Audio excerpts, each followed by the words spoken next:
it is day one of the Heartbreak Boys road trip tour. I'm in America. I'm in Brooklyn, New York, with the wonderful Leah Johnson. Hello, Leah.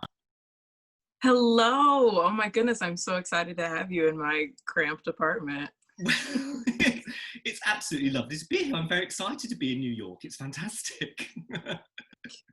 Greatest city in the world, I'm told. Oh, absolutely, absolutely. Now, Leah, I'm asking every author that I meet on this little road trip to bring a little something to my virtual campfire. So, what do you have for our delight?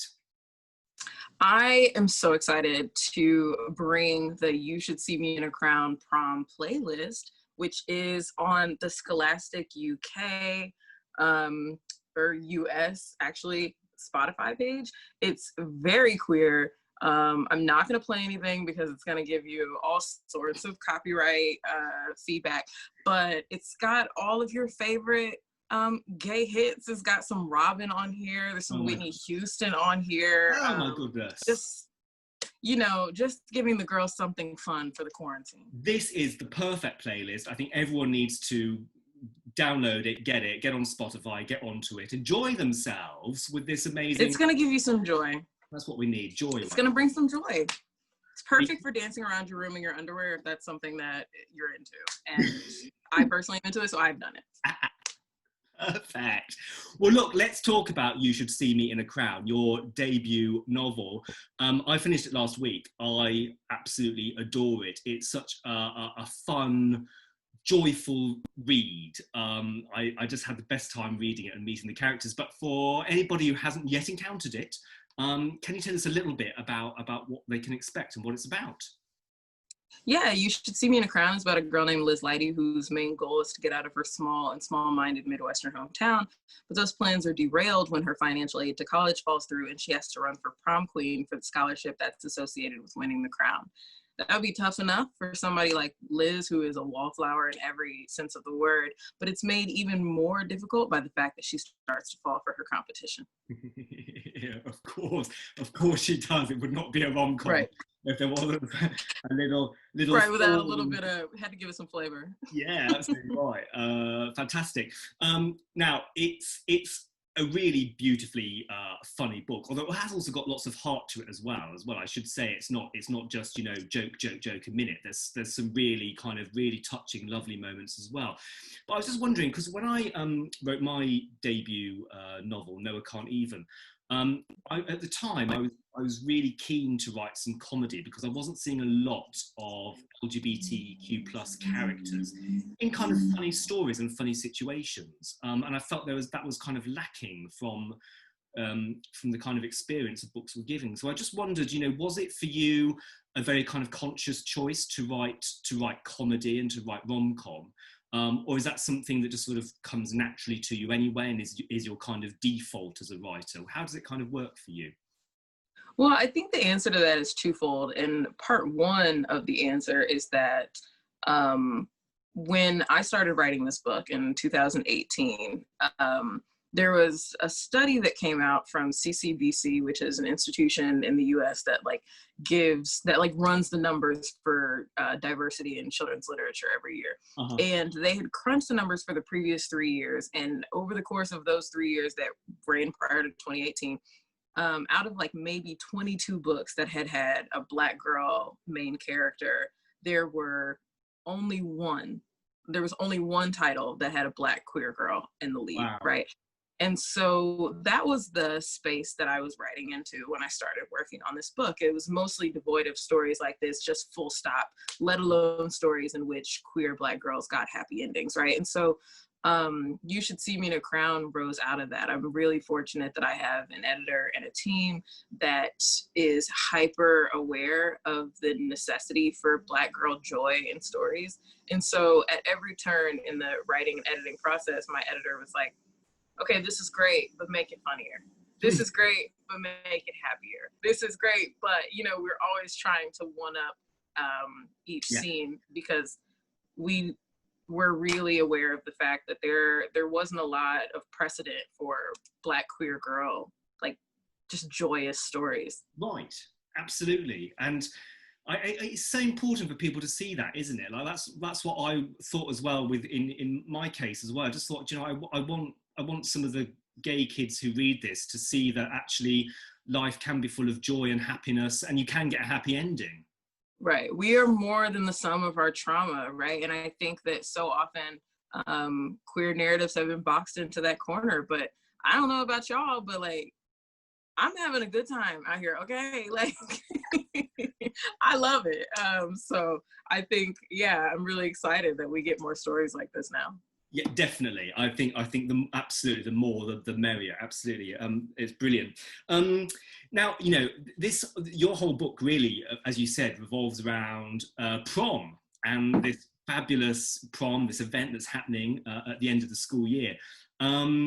It's quite a big deal in the US, prom, right? It is. It is. It's really for most of us, it's like a rite of passage. It's the gateway into the rest of our lives type of thing. Yeah, because we do kind of have them in the UK now. We've kind of, it's one of those, like a lot of things that are American, we kind of steal them over here and sort of do it, but not quite as well. That's normally how it happens. So it's like, You all do a lot better than us, including but not limited to tea, snark, universal healthcare. Just in general, the UK is really yeah, no, killing it. fair enough. We've got it's. I suppose it's a bit of give and take, isn't it? With that, Right. absolutely. But I think definitely on proms, you're winning. On that set, and there's a little prom at the beginning of my book in Heartbreak Boys as well, which happens as well. But it's yeah, but it's clearly such an important. So you had prom when you were at school, presumably as well. I did. I did.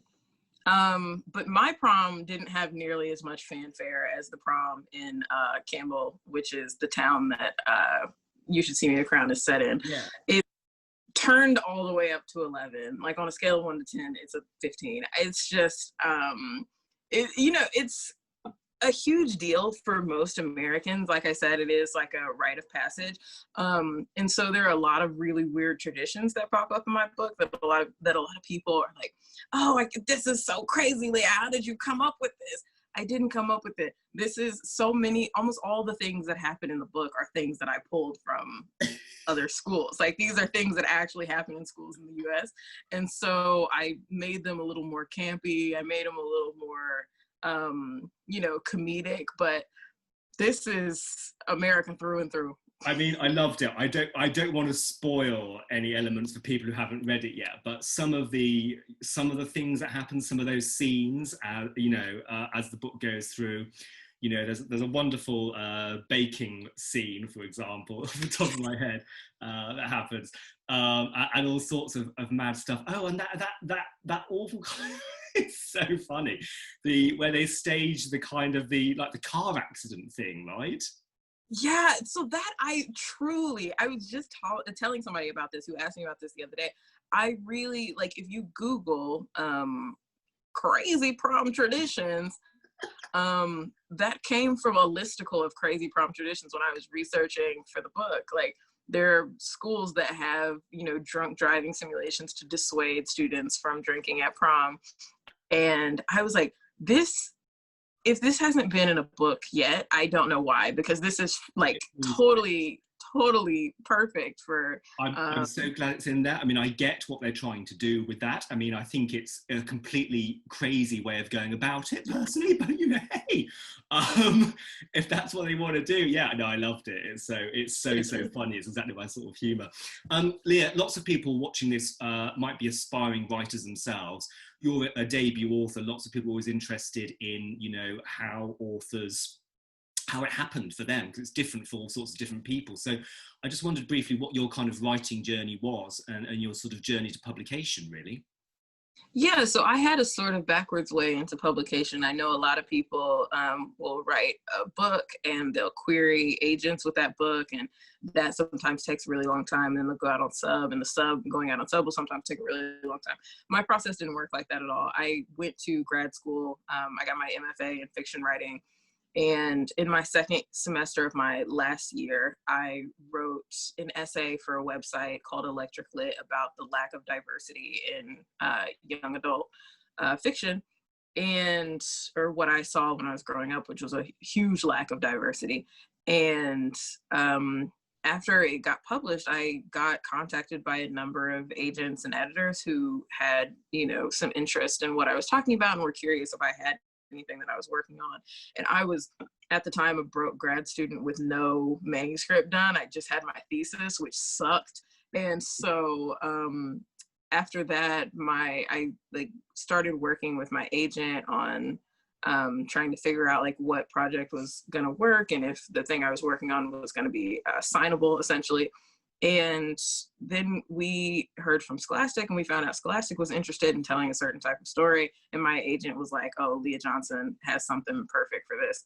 And so, yeah, I wrote 30 pages, and we took it to acquisitions, and we sold You Should See Me in a Crown on essentially like a wing and a prayer. No, that's amazing. Absolutely. It's so interesting how it's so different for different people and different people's way into it, but absolutely. And it so often is on a wing and a prayer, selling anything, isn't it, I think? And yeah, the idea that just happens to stick at the right time with the right people, and, you know, feels like the right thing. But I'm so glad it happened, because it's such an awesome book. It's so full of joy, so full of fun. Liz Lighty is a character that you will want to spend time with, I guarantee it, if you're watching this.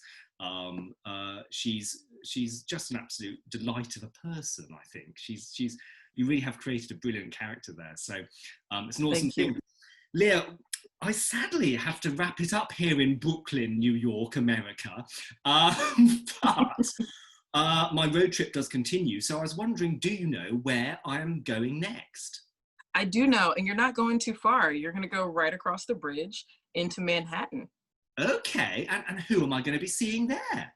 You're going to see my guy, Lev LC Rosen, and you're going to have a great time. I'm sure he's going to show you a good time up there. Oh, I'm sure he is. I know what Lev's like. So absolutely, that sounds awesome. Well, thank you so much.